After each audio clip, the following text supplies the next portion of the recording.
peut-être au niveau de mon deuxième appareil.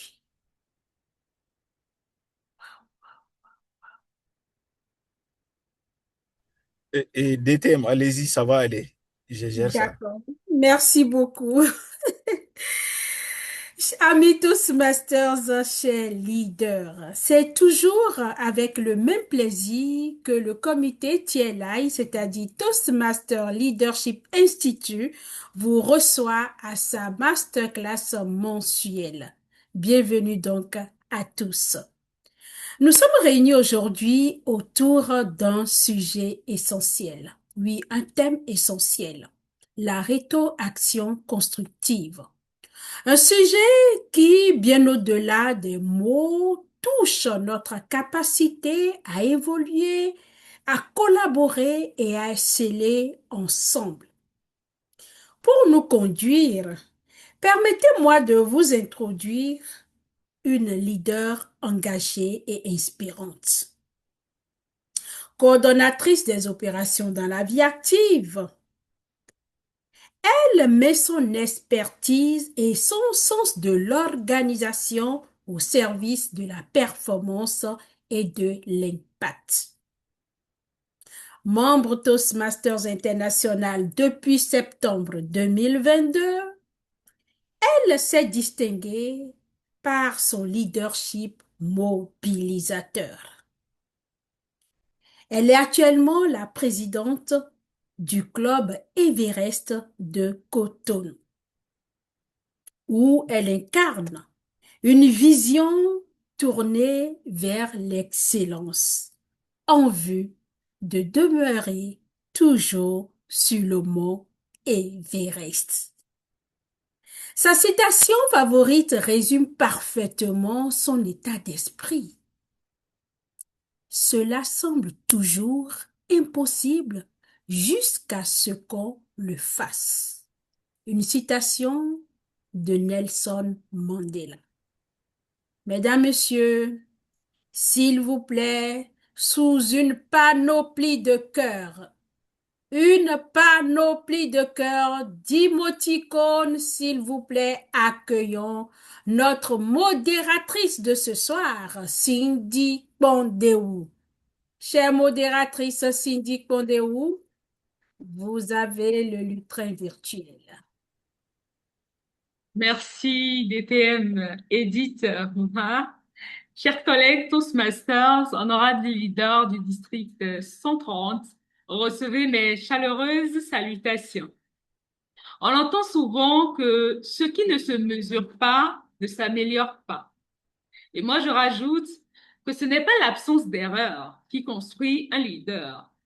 C'est la capacité de ce leader à accepter les retours qu'il reçoit.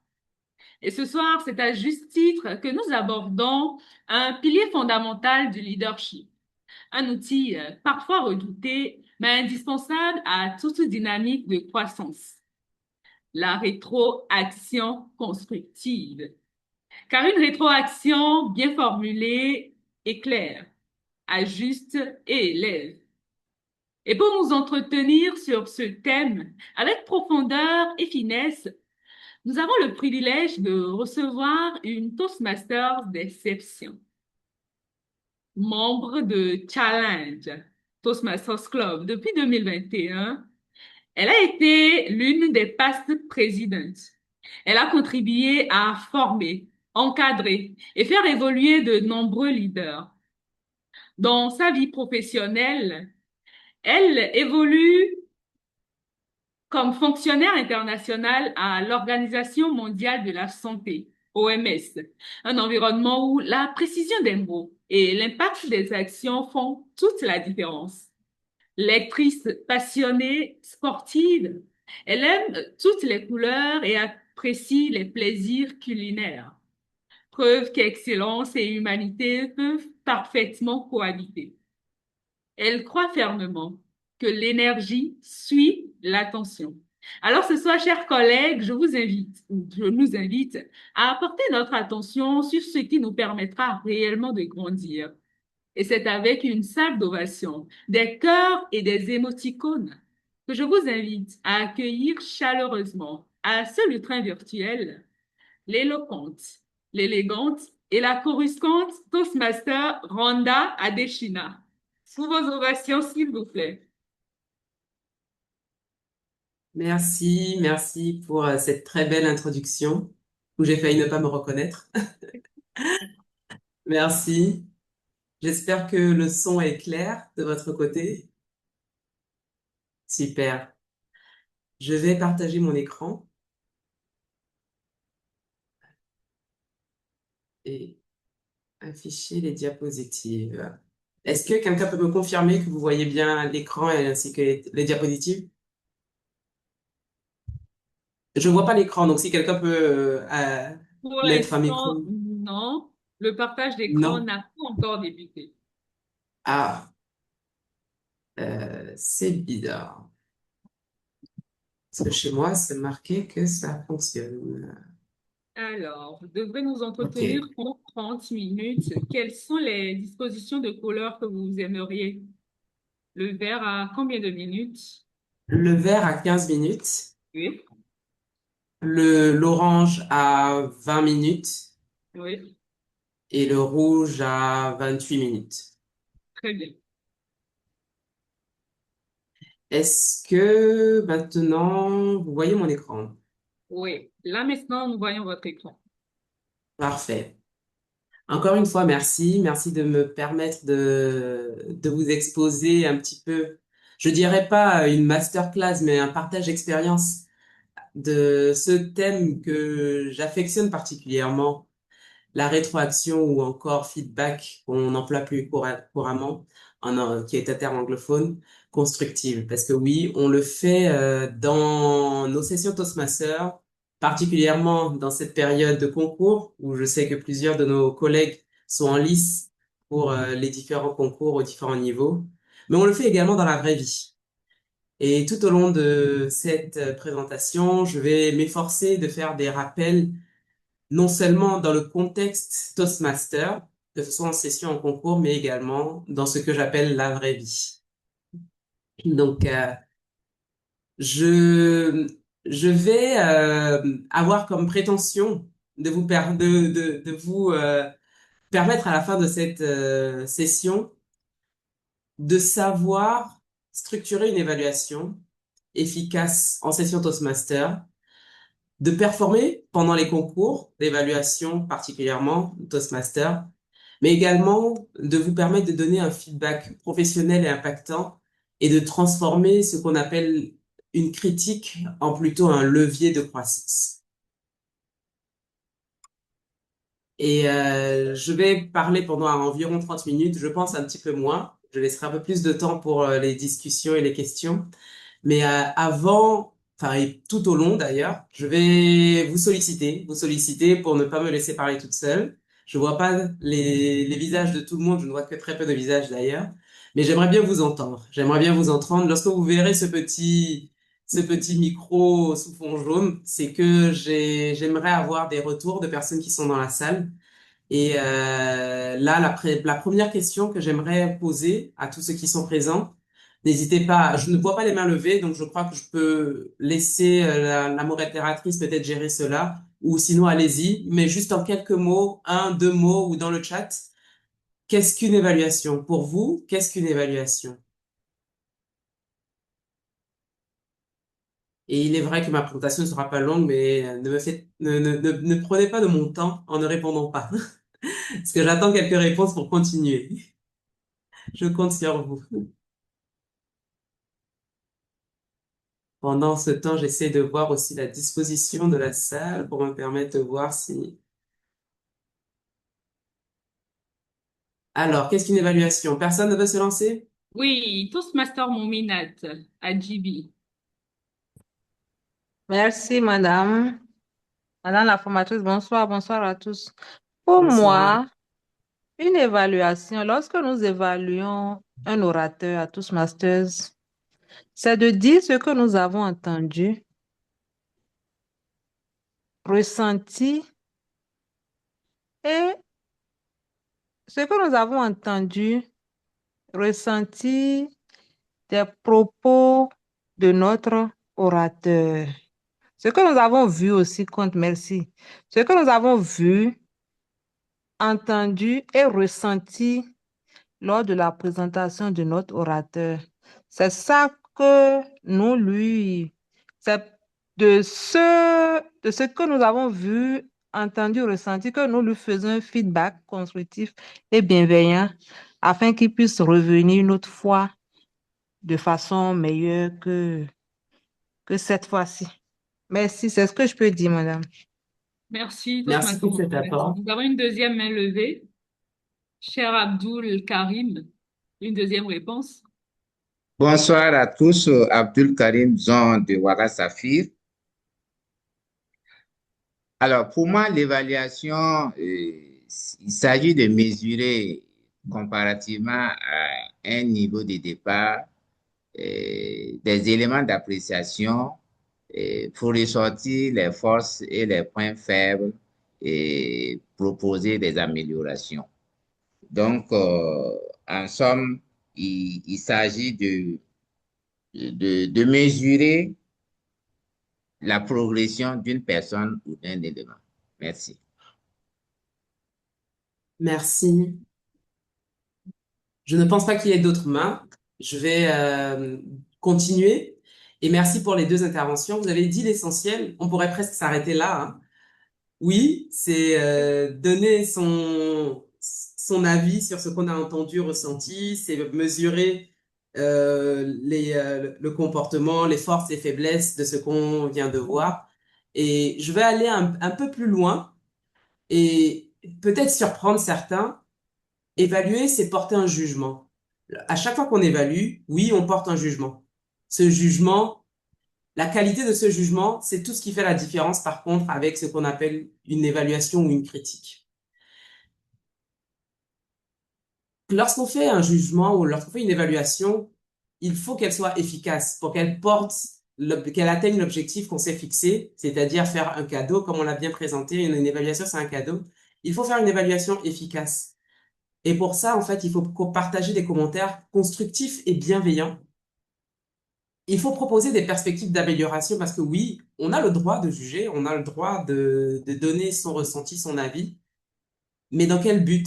Dans le but que la personne qui nous écoute s'améliore. Et ça, c'est un point très important, c'est un point qu'il faut vraiment penser, ce n'est pas forcément inné. C'est une pratique qui se développe en s'exerçant et surtout en y pensant, en y mettant une intention. Et c'est seulement lorsqu'on fait des évaluations efficaces qu'on peut dire qu'on offre un cadeau pour notre orateur, mais également pas que pour l'orateur, mais pour toutes les personnes qui écoutent, parce que toutes les personnes qui écoutent l'évaluation peuvent en bénéficier. C'est vraiment un cadeau, j'ai envie de dire, l'un des meilleurs cadeaux qu'on puisse faire à quelqu'un, c'est de lui faire une évaluation efficace. Comme je le disais, évaluer, en fait, ça apporte quelque chose. Mais ça n'apporte pas quelque chose qu'à l'évaluer ni à l'évaluateur. Pour l'orateur, c'est le moyen le plus efficace de prendre conscience de ce qu'on a fait, de la qualité de sa prestation. C'est une manière donc d'accélérer sa progression, de savoir comment on peut améliorer tout de suite en prenant compte des informations que l'évaluateur a fait, d'améliorer sa clarté, la clarté de son message. Pour un évaluateur, le fait d'évaluer permet de développer l'écoute active, stratégique, d'améliorer son esprit de synthèse et d'entraîner son leadership. Car oui, le leadership, c'est de savoir passer ce message, savoir transmettre ses feedbacks, ses rétroactions de manière claire et efficace. Mais également pour tout l'auditoire, c'est un apprentissage indirect. On a l'habitude de prôner cette méthode Toastmaster de faire et voir faire. Lorsqu'on voit faire des évaluations constructives, on apprend de la manière dont on présente une évaluation, mais on apprend également des conseils, des recommandations qui ont été faites à l'orateur. C'est donc une forme de modélisation et ça permet aussi de développer et d'activer vraiment ce qu'on appelle la culture du feedback. Et pour ça, il faut pouvoir bien évaluer. Comme je vous l'ai dit, c'est la qualité de l'évaluation qui permet d'en faire une bonne évaluation. Comme dans tout, il n'y a qu'une seule recette miracle, c'est la préparation. La spontanéité est bien. La préparation permet de structurer ses idées. L'évaluation ne doit jamais être floue. Si vous voulez vraiment que la personne reçoive ce cadeau que vous lui faites, il faut que les informations soient claires. Et pour ça, la meilleure des manières est de se préparer. Je n'insisterai jamais assez sur la préparation. Pour une évaluation dans le contexte Toastmaster international, j'ai séparé en trois parties bien spécifiques avant le discours d'évaluation, pendant l'évaluation et après le discours d'évaluation. Et je vais vous présenter dans cette partie les différents éléments que je trouve importants à mettre en avant pour bien préparer son évaluation. Avant tout, il faut comprendre le projet. Oui, ça nous arrive de devoir faire des évaluations en remplacement d'un évaluateur qui a été absent, c'est vrai. Avant de se lancer dans l'évaluation, essayez d'avoir le minimum d'informations que vous puissiez pour comprendre le projet. Lorsque c'est un projet qu'on a déjà fait, c'est plus facile parce qu'on le connaît, mais ça vaut toujours la peine d'avoir ce petit moment de rappel, lire la ressource du projet, donc les ressources existent, pour pouvoir comprendre vraiment quels sont les objectifs et quels sont les résultats attendus de ce projet. Donc la deuxième étape, c'est de comprendre vraiment les résultats attendus. Et pour ça, on a les grilles d'évaluation. Les grilles d'évaluation présentent clairement les informations sur lesquelles, en tant qu'évaluateur, on doit se focaliser. Il faut vraiment comprendre ces objectifs, les résultats attendus. Dans les grilles d'évaluation, les éléments observables et les points clés à valoriser sont clairement détaillé. Mais lorsqu'on a l'opportunité, c'est bien de pouvoir discuter en amont avec la personne, avec l'orateur. En amont, parce que il connaît ses points améliorés. Et lorsqu'il vous les donne, c'est aussi une manière de s'engager à faire mieux. Et c'est une manière aussi pour vous d'orienter votre évaluation pour le rassurer sur les points qu'il a déjà améliorés ou peut-être pour corriger certaines étapes qu'il pensait avoir déjà de manière acquise. Donc, vous la connaissez, hein, pour tous les Toastmasters qui sont présents, la présentation donc des objectifs du projet sur la fiche d'évaluation, où vous avez exactement la présentation de l'objectif, des remarques bien spécifiques qui sont destinées à l'évaluateur et les points, les éléments qui seront à particulièrement évaluer. Donc, ça vous donne vraiment une orientation claire sur quels sont les points que vous devez évaluer, sur quel point vous devez faire un feedback à l'orateur. Pendant une session de formation Toastmaster, vous avez trois principaux rôles, je devrais dire, pendant la session. Bien évidemment, à l'entame de la session, il y a la présentation de rôle qui se fait de manière globale dans la présentation donc de l'équipe d'évaluation, parce que vous faites partie donc de l'équipe d'évaluation en tant qu'évaluateur. Dans cette présentation, il y a la présentation des objectifs et les éléments qui seront présentés dans le rapport qui sont déjà annoncés. La deuxième partie qui est la plus importante parce qu'elle va conditionner la dernière, c'est l'attention, le fait d'être attentif. Donc, pendant la prestation de l'orateur, l'écoute active. C'est un mot que certains n'arrivent peut-être pas forcément à cerner. On entend ce que dit l'orateur, mais on prend des notes. On interagit aussi de manière indirecte avec l'orateur. Ça permet également de le rassurer, de lui montrer qu'on est vraiment en connexion avec ce qu'il dit. Quelle que soit la qualité de sa prestation, c'est important de vraiment rentrer dans une sorte de bulle pour pouvoir donner une évaluation constructive derrière. Les téléphones qui sonnent, les petits moments d'inattention sont vraiment déconseillés, surtout quand on a ce rôle d'évaluateur. Parce que pour pouvoir faire une rétroaction, il faut être capable de pouvoir revenir sur tous les points et surtout se connecter à ce que vous avez ressenti, ce que vous avez vu pendant la prestation de l'orateur. Il faut avoir une attitude positive, c'est toujours motivant. On a déjà vu j'ai déjà, en tout cas, eu des cas de personnes qui n'étaient pas forcément dans une attitude ouverte et bon, en tant qu'orateur, on est déjà un peu stressé. Donc, la personne qu'on regarde à un moment donné ou à un autre, entre autres, ce sont les évaluateurs. Donc, avoir une attitude positive, ça permet quand même déjà de faire ce premier pas de bienveillance envers l'orateur.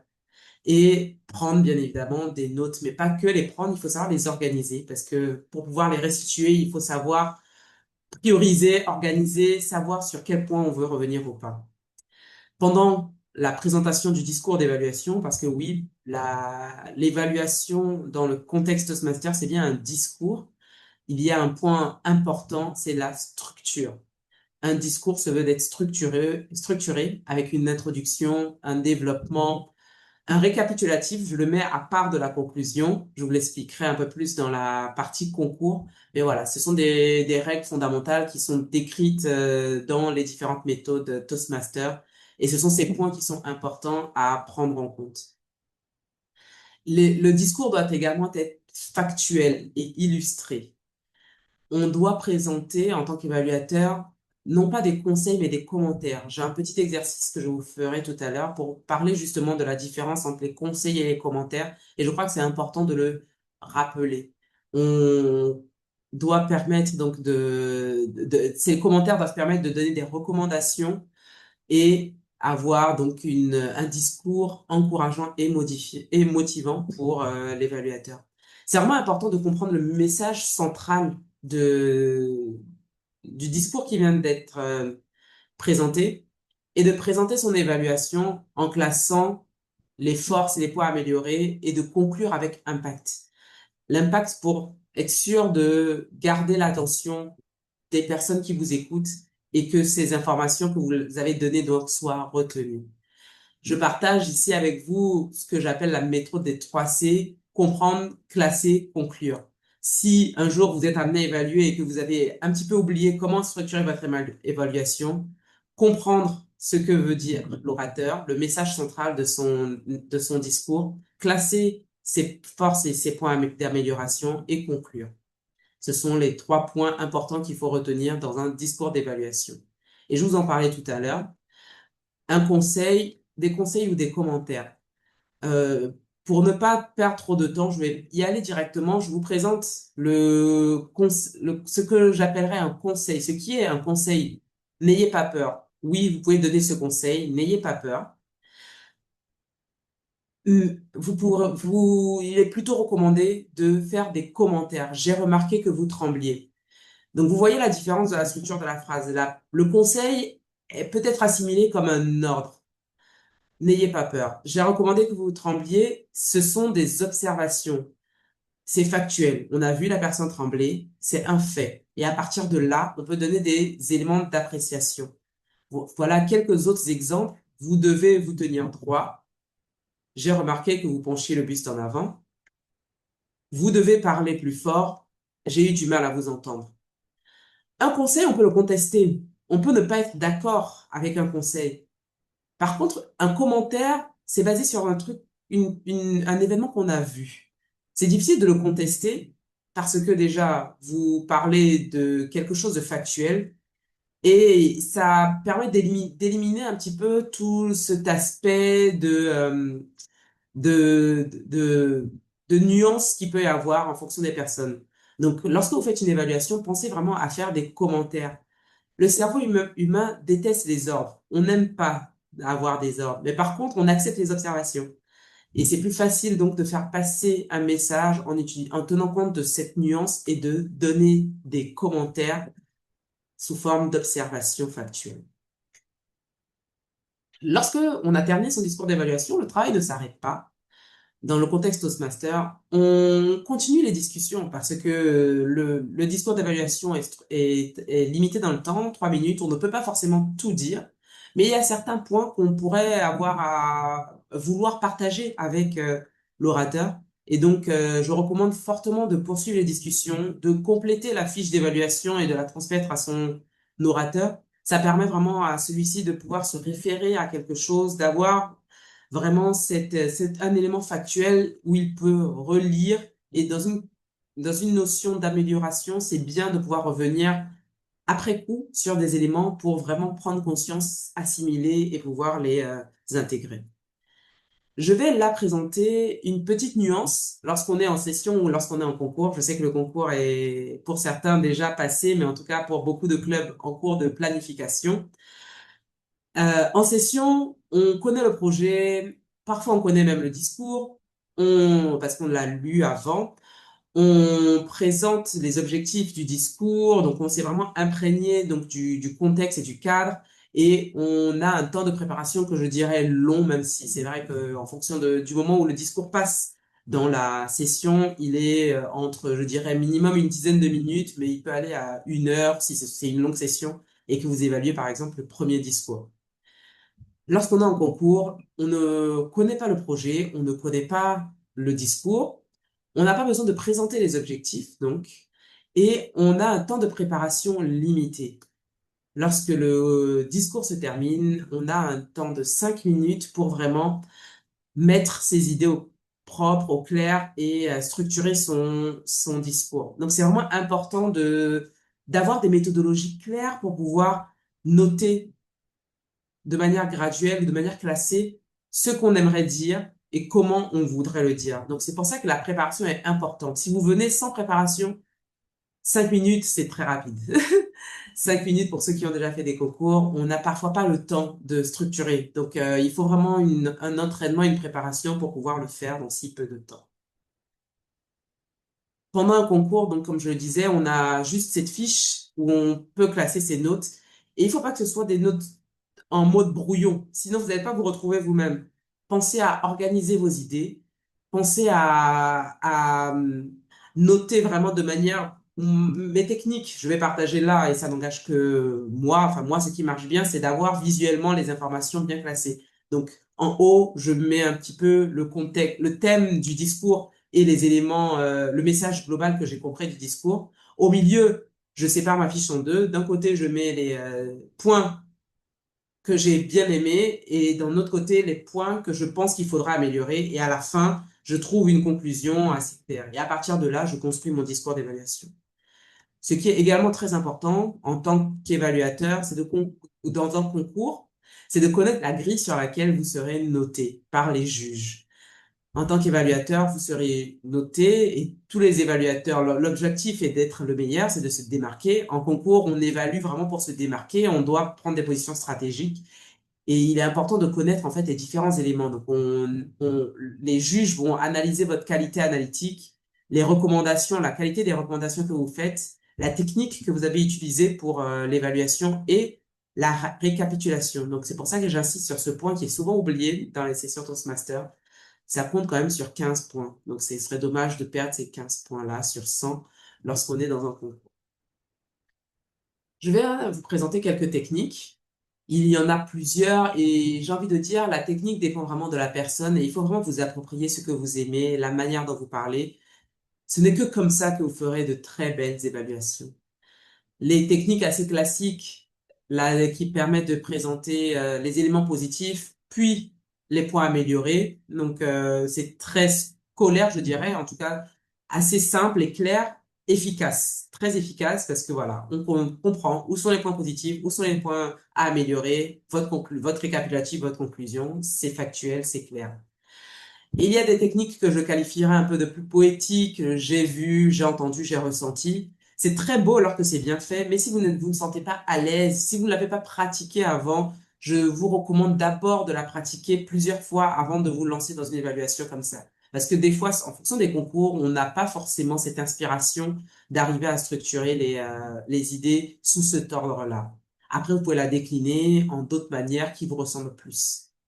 Et la technique qu'on appelle souvent de sandwich, en mettant donc au début et à la fin les éléments positifs et un peu au milieu, noyer, pas noyer, mais entre les deux, les points à améliorer. Ça permet de commencer sur une touche positive, terminer sur une touche positive et entre deux, donner les feedbacks des points à améliorer. Dans tous les cas, ma recommandation ultime, quelle que soit la technique et la méthode que vous utilisez, soyez vrai, vérifiable, respectueux, actionnable. Proposer des actions et inspirant. J'aimerais partager ici quelques pratiques que j'ai déjà vues en session à utiliser ou pas. et je pense que ça vaut la peine quand même de les noter. Et on pourra discuter plus pendant les commentaires, pendant la discussion. Ce sont des avis personnels que je partage ici un peu avec vous. J'ai déjà vu des personnes qui se préparent bien, peut-être même un peu trop. Dans la bonne préparation, je suis totalement favorable à le fait de choisir sa technique, parce que c'est en forgeant qu'on devient forgeron. Identifiez des techniques que vous aimez, utilisez-les plusieurs fois et en fonction du discours, choisissez celle que vous allez utiliser lors du discours. Rédiger une évaluation en avance, je l'ai déjà vu. Ça me paraît un peu difficile parce que vous ne connaissez pas forcément même pendant une session Toastmaster, même si vous avez assisté aux répétitions, lorsque l'orateur passe pendant la session, il y a forcément une différence. Donc on ne peut pas rédiger une évaluation en avance. On peut avoir une idée, mais vraiment l'évaluation doit se faire au moment précis, doit se faire avec ce que vous voyez pour qu'elle soit factuelle et vraie. Préparer une introduction, une conclusion, oui, pourquoi pas. Si vous avez des thèmes globaux, si vous avez des éléments qui vous permettent de préparer cette introduction, cette conclusion, vous pouvez avoir quelques intros, conclusions, citations en général que vous pouvez sortir qui s'adonnent à plusieurs thèmes. Je pense que c'est une pratique qui peut être utilisée, mais avec quand même un petit peu de pincettes. Citer l'orateur lors de l'évaluation. Oui, je pense que c'est important de mentionner le discours, d'utiliser le registre que l'orateur aurait utilisé. Par exemple, des fois, si quelqu'un présente un discours sur le football, lorsque vous utilisez le champ lexical du football, c'est vraiment un beau clin d'œil pour l'orateur. Ça montre que vous étiez en connexion. Ça vous permet vraiment de montrer que vous avez suivi avec attention et que vous avez improvisé, utilisé en tout cas les éléments qu'il vous a apportés. Vous pouvez le citer, mentionner certains éléments qu'il a abordés, mais répéter le discours, l'orateur connaît son discours. Il n'a pas besoin d'avoir en fait cette répétition, vraiment cette citation textuelle du discours. Je recommande donc de prendre plus de temps à parler des éléments que vous avez aimés plutôt que de parler de son discours en répétant, en prenant ces mots de manière systématique. Avec ou sans notes, ça c'est la grande question. Oui, Encore 5 vous avez le minutes, droit. chère formatrice. C'est bien noté. Vous avez le droit d'avoir des notes. Lorsque vous maîtrisez l'évaluation, vous pouvez utiliser des moyens mémotechniques. Au lieu de rédiger des phrases, vous pouvez utiliser des mots pour que vous soyez plus spontané, moins scolaire lorsque vous présentez l'évaluation. Ça donne de la fluidité et c'est un exercice intéressant pour ceux qui sont déjà à l'aise avec l'évaluation pour aller un peu plus loin et mettre un peu de piment, je dirais, dans leur discours. Les messages clés que je voudrais vraiment vous faire passer, c'est que lorsque l'on est dans le contexte Toastmaster, l'évaluation, c'est un discours. Il nécessite une préparation et il respecte certaines règles. Pour pouvoir bien la faire, il est important de connaître des outils, des techniques et de travailler donc une méthodologie. Et elle permet de vraiment développer, affirmer les compétences que j'ai listées, l'écoute active, l'objectivité, la structure, la synthèse et le courage bienveillant. Parce que oui, la bienveillance, c'est un mot qu'on utilise facilement, mais il faut être courageux pour réussir à dire avec bienveillance ce qu'on a vu, ce qu'on a entendu. Et là, j'ai parlé dans le contexte d'un discours Toastmaster, mais en réalité, on peut appliquer cela dans tous les contextes. Lorsque vous êtes manager ou dans un monde professionnel, lorsque vous préparez un feedback, que vous soyez manager ou pas d'ailleurs, vous devez vous préparer, vous devez respecter certaines règles, des règles de hiérarchie, des règles de politesse, des règles de forme en fonction du domaine dans lequel vous êtes. Vous devez maîtriser une méthodologie, même si ce ne sont pas des méthodologies qu'on apprend, mais vous devez respecter une certaine logique, une certaine structure pour que votre message soit bien passé et les compétences restent les mêmes. Et j'irai même plus loin dans votre vie personnelle, avec vos enfants, vos amis, votre conjoint, c'est la même chose. Si vous voulez que les personnes vous écoutent, vous entendent et mettre en pratique ces recommandations, parce que si vous faites une recommandation, un feedback à quelqu'un, c'est bien parce que vous voulez que cette personne l'entende et s'améliore. Si vous voulez que ce soit écouté, il est vraiment important de respecter ces différentes règles. Je terminerai en vous invitant à faire un petit exercice. La prochaine fois que vous avez une rétroaction à vous faire, Demandez-vous si vous voulez corriger la personne ou si vous voulez le faire grandir. Et lorsqu'on prend ce temps, ce petit moment de pause et on se pose la question, est-ce que je veux le corriger ou est-ce que je veux le faire grandir? Les mots qu'on utilise pour faire ce feedback ne sont pas les mêmes. La rétroaction constructive, c'est vraiment l'art de faire progresser les personnes qui sont autour de nous sans les diminuer. J'aime bien intituler cela en disant évaluer sans dévaluer. Et j'ai mis quelques ressources qui sont dans le contexte Toastmaster que vous pourrez consulter. Et c'est là ma dernière slide, oui. Je vous remercie pour votre attention et je suis bien évidemment disponible pour quelques questions. Merci, chère formatrice Randa Adeshina, pour cette retransmission assez éclairée. Évaluer sans dévaluer, dire avec bienveillance à une personne, relever ses points forts, ses points perfectibles et lui faire des suggestions. Chers collègues, c'est le moment pour nous de poser toutes nos questions à notre formatrice. Nous en avons pour 10 minutes. N'hésitez pas à écrire dans le chat ou à lever vos mains spontanément. Chers candidats, profitez-en.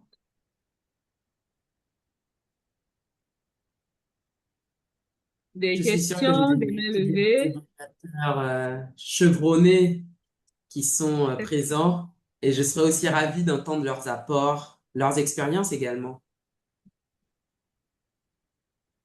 Même des anecdotes. Je vous invite aussi à nous partager des anecdotes si vous avez eu des situations d'évaluation qui vous ont mis mal à l'aise ou au contraire qui vous ont édifié.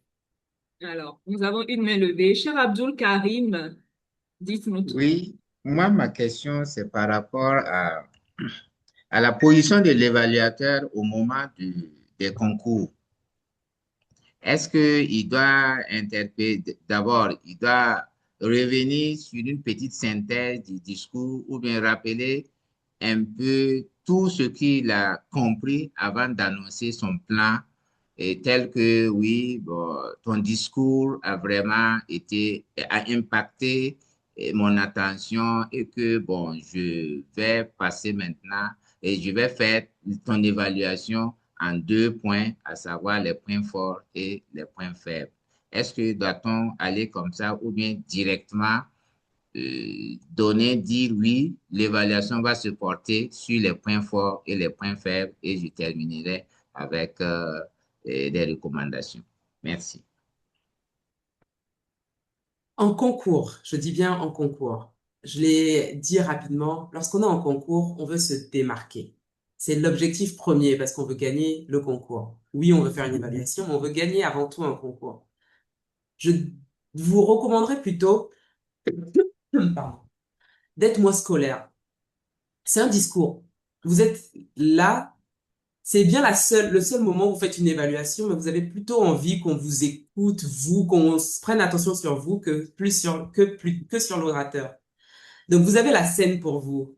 Et le plan scolaire d'annoncer son plan en disant je vais faire les points positifs et négatifs, ça manque, c'est un avis personnel, mais en tant que juge, je l'évaluerais comme un manque d'originalité et je suis sûre que d'autres concurrents feraient différemment. Vous n'êtes pas obligé d'annoncer le plan. La seule chose que vous êtes obligé d'avoir, c'est une structure. Une structure où on peut distinguer une introduction, un développement et une conclusion. La manière dont vous allez développer doit pouvoir être suffisamment claire pour qu'elle soit perçue à travers votre discours et non pas parce que vous l'avez annoncé. Donc, j'espère que c'est clair pour vous, mais je dirais en fait, prenez le temps de préparer votre structure, de formuler vos idées et allez-y sans présenter votre plan. 3 minutes. En 3 minutes, vous n'avez pas le temps de dire ce que je vais dire. Faites-le. Introduisez, présentez les points d'amélioration en fonction avec la méthode que vous voulez, récapitulez, j'insiste dessus, et faites une conclusion. Ce sont pour moi, en fait, les meilleurs moyens d'impacter rapidement, parce qu'en général, on a beaucoup de choses à dire. 3 minutes, ça passe hyper vite. Et ne perdez pas le temps à je vais faire ci, ensuite je ferai ça. Vous avez déjà perdu 30 secondes, alors que vous avez potentiellement plus de choses à dire. Donc, ce serait moi ma recommandation. être moins scolaire, plus dans de l'innovation. Merci. Et là,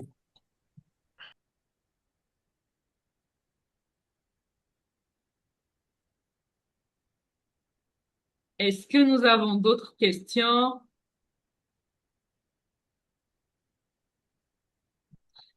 Il y a la collègue Maria Ilboudo qui dit que les ressources n'ont pas été perçues. Elle vous ah, félicite pour la capsule. c'est vrai que là, je suis passée un peu rapidement, mais je ne sais pas si la présentation sera envoyée. Sinon, je peux même faire une petite capture d'écran, mais ce sont les ressources qu'on trouve assez facilement sur les sites Toastmasters, les différents projets sur l'évaluation, le projet du niveau 1, évaluation et commentaires, les ressources lors des concours. C'est vraiment dans la base de données Toastmaster, on a énormément, j'espère que vous le savez et que vous les utilisez, on a énormément de ressources intéressantes et il faut vraiment les lire. Lorsque vous allez sur le site Toastmaster également, je vais essayer de faire une capture d'écran et d'envoyer dans le chat particulièrement cette slide, ce que je suis en train de faire pendant que je parle.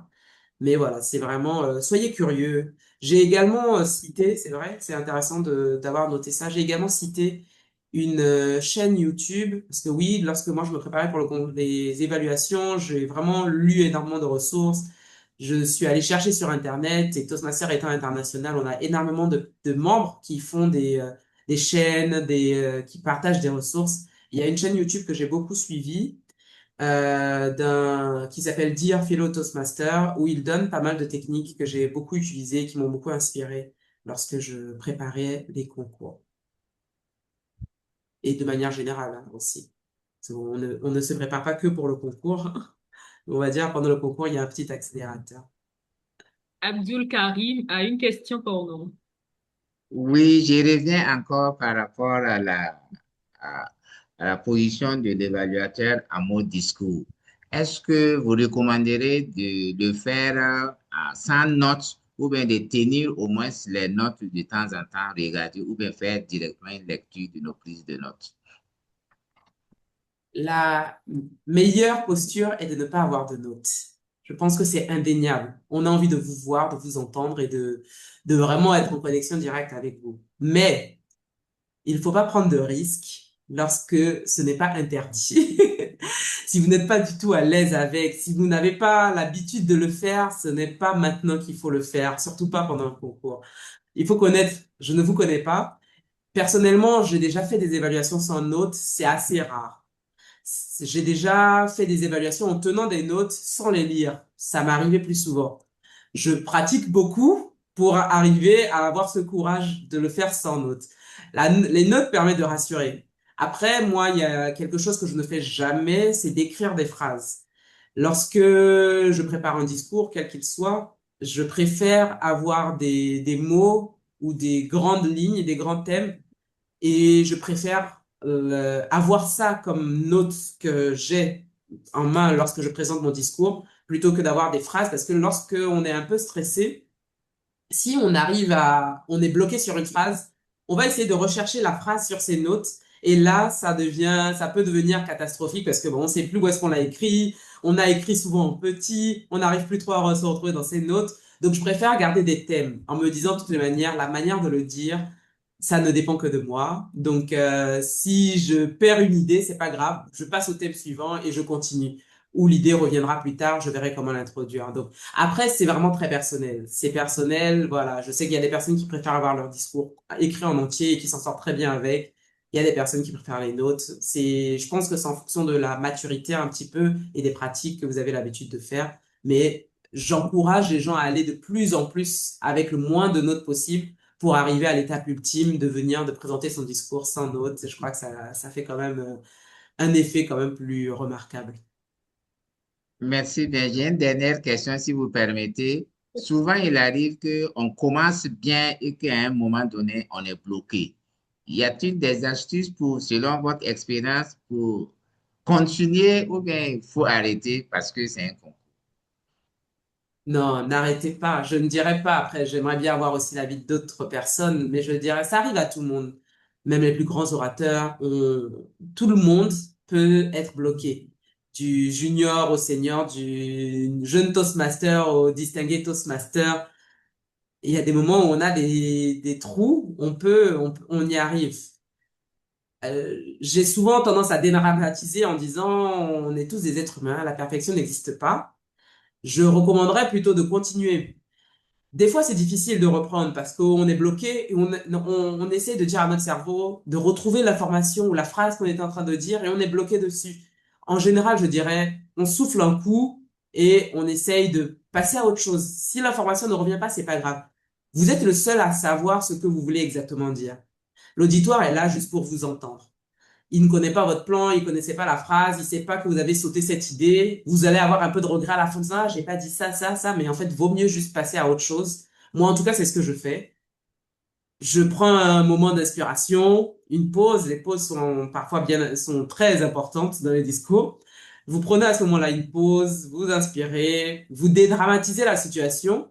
Vous essayez de regarder un regard bienveillant. C'est pour ça que c'est bien d'avoir plusieurs personnes bienveillantes dans la salle, parce que personne ne veut que vous vous plantiez, personne ne veut que vous ratiez votre discours. Donc vous repartez sur ce bien regard bienveillant et puis continuez votre discours. Je pense que c'est la meilleure Ok. méthode. Merci, chère formatrice, pour avoir répondu à ces questions. Nous avons encore 30 secondes et nous allons prendre la question de Madame Florence Caboret, Toastmaster, son invitée. Oui, la dernière pour la Mais, route. oui. Merci, chère formatrice. Merci, chère modératrice. Moi, ma question, elle est relative par rapport à l'attitude que doit avoir l'évaluateur de discours lors d'un concours. Je sais que pour une situation normale de session, il est conseillé de fixer l'orateur et de lui parler pour que ça puisse le toucher. Maintenant, en situation de concours, comment doit être le contact visuel de l'évaluateur et également l'occupation de la scène? Merci. Je vais rapidement Une aller minute. sur cette... Oui. Ouais, ok, merci. Lorsqu'on est en concours, on veut parler au juge, on veut parler à l'auditoire, on veut que sa prestation soit retenue et on parle également à l'orateur. Je pense que la posture est centrale. C'est un discours. Vous êtes là pour vous démarquer, vous montrer, faire un petit peu, j'ai envie de dire, votre show. Donc, je ne recommanderais pas d'être fixé sur l'orateur, mais d'avoir, comme pour tous les autres discours, un regard balayé. Vous ne connaissez pas forcément les juges, ou en général, vous ne les connaissez pas. Bon, on les voit noter, on sait qu'il y a des personnes qui sont là pour nous juger. Mais voilà, pour moi, c'est vous parler à toutes les personnes qui sont présentes dans la salle, à l'auditoire. Donc, comme lorsque vous passez un discours autre qu'un discours d'évaluation, pensez à avoir une un contact visuel avec les différentes parties de la salle. Revenez de temps en temps sur l'orateur, surtout quand vous le citez. Si vous le citez, revenez vers lui, mais de manière générale, restez vraiment dans le contact global avec l'auditoire. Parlez aux personnes, parlez à ceux qui sont là pour qu'ils vous entendent et qu'ils apprécient votre prestation. Parce que là, vous êtes vraiment dans une disposition où vous devez parler à tout le monde. Alors que lorsqu'on est dans une évaluation d'un discours en session, c'est vrai, vous parlez à tout le monde, mais vous parlez vraiment sur le candidat est là, enfin l'orateur est là pour se faire évaluer. Il veut votre feedback pour continuer son parcours Toastmaster. Là, le candidat est là pour un discours test, c'est vrai. Il sera preneur de votre évaluation, mais c'est surtout l'auditoire est là pour voir un beau discours d'évaluation. Merci, Toastmaster Honda.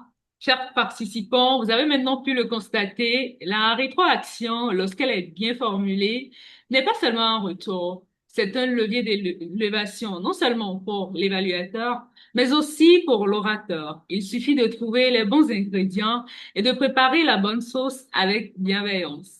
Et puisque nous sommes ici pour apprendre, je voudrais d'abord, avant de passer à la prochaine étape, que vous envoyiez des cœurs et des émoticônes. Si vous avez aimé cette formation, merci de féliciter notre formatrice en lui envoyant des cœurs. Je ne vois pas mon écran se colorer. Merci à toutes les personnes qui réagissent. Et puisque nous sommes à TLI, ici, nous avons toujours des surprises pour nos participants. Et maintenant, nous allons jouer à un petit jeu, une devinette. Il s'agira de trouver un personnage mystère. Tout le monde a le droit d'y participer. Je note qu'à la fin, il y a un présent qui est réservé aux gagnants.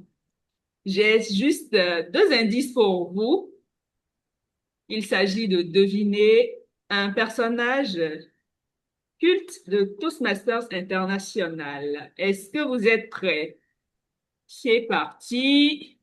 Alors, qui se cache derrière les critères suivants? Je voudrais demander l'aide du Zoom Masters pour nous aider à déterminer avec précision la première réponse dans le chat. Ou est-ce que DTM et Edith, ils peuvent répondre en ouvrant leur micro? Oui, Oui, oui, très oui, bien. ça peut aller. Première Dans le personne chat à donner la comme bonne avec le micro, réponse oui. dans le chat ou en ouvrant Qui son peut micro. participer, qui ne peut pas participer. Le Zoom Master ne participe pas, le formateur ne participe pas et la Voilà qui est modératrice ne dit. participe pas. Alors, premier indice, qui se cache derrière les critères suivants? Premier critère. Aïe, aïe, aïe. Ah, mais oui, c'est bon. Alors, la personne est originaire de l'Afrique du Sud. Originaire de l'Afrique du Sud. Si ça ne vient pas, j'ai un deuxième indice. Oh, mais bon. Nalo dispo. Nini, bonne arrivée. Oh là là.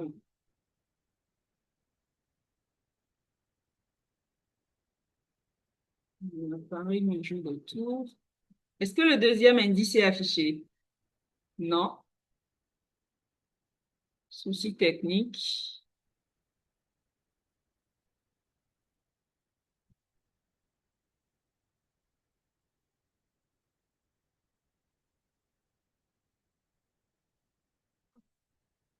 Ah, voilà. Président international, originaire de l'Afrique du Sud. Président international. Un autre indice, c'est une dame. Est-ce qu'on a le droit de leur montrer la photo pour qu'ils donnent le nom? Oui? Non? Des thèmes édite. On peut montrer la photo? Vas-y, vas-y, vas-y, vas-y. Ok, Tu es roulement trop de gentil. tambour. Tu es Est-ce trop que ça gentil. vous dit quelque chose? Est-ce que quelqu'un reconnaît ce visage? Décidément, le casse-tête a l'air dur. Je vois des messages dans le chat. Aleta Maths, Rojas. je vois Arrêta, le il y a, Master il y a Josué, quelqu'un qui a dit Josias Arrêta Josué, tout à l'heure. Marita. Arleta Josias, Rojas. vas-y, Ah, tu peux afficher le nom. ok. Ah, mais décidément, qu'est-ce qu'on me dit?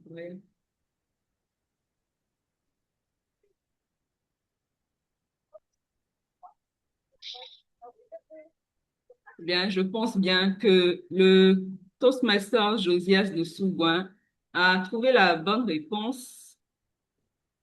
Je vais d'abord arrêter le chat parce que... Et voilà, c'était bien à l'état Rochat DTM. Cher DTM Edith Mouha pour les certificats. Est-ce que vous voulez bien nous aider? Et quel est le cadeau réservé pour notre gagnant de ce soir?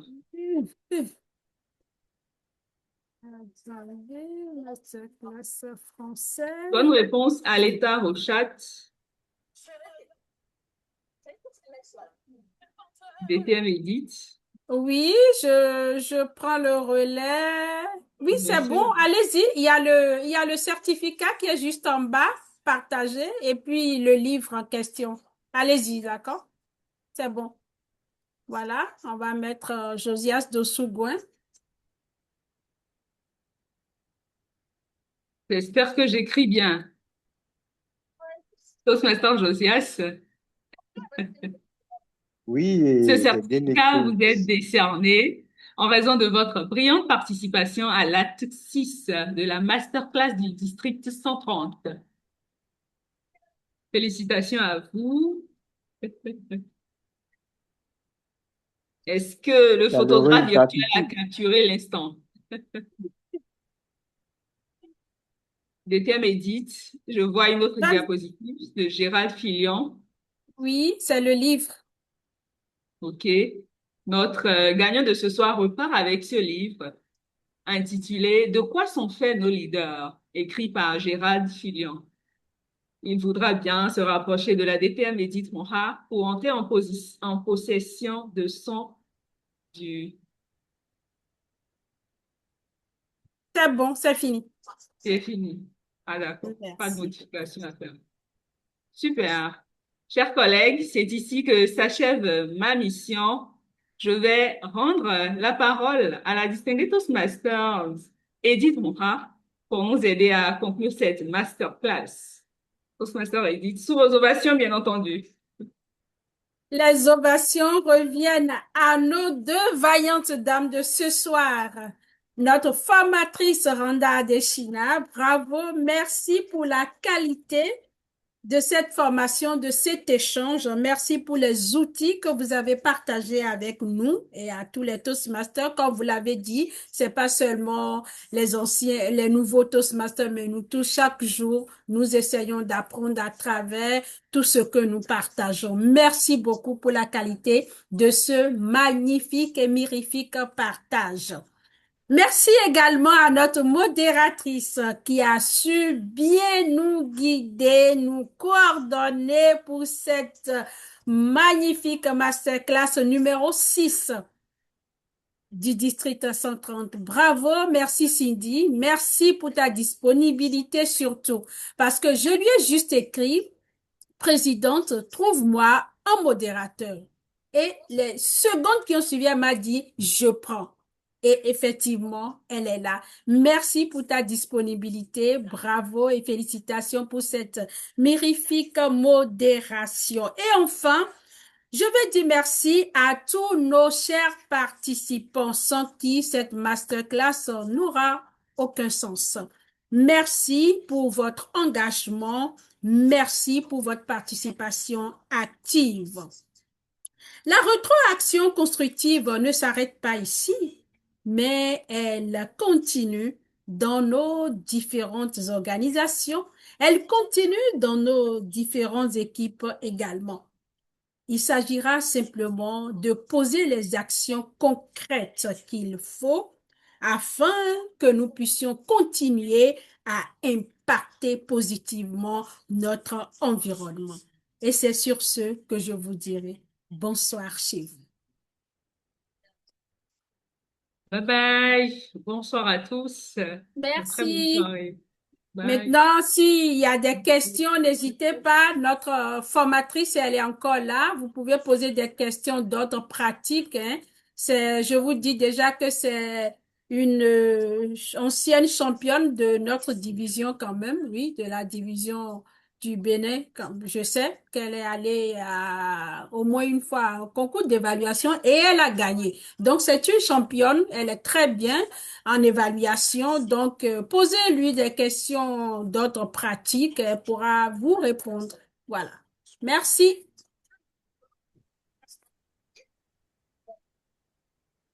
N'hésitez pas, je suis là. Merci beaucoup.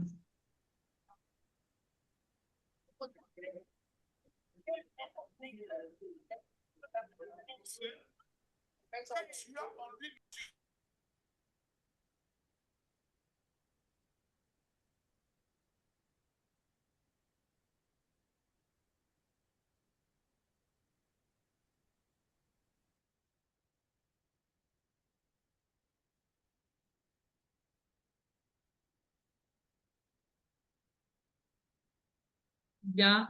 Je crois qu'ils ont tout compris. Faut croire que la capsule était assez explicite. Pas de questions, plus de questions. Ah ah, c'est Jeannette qui nous a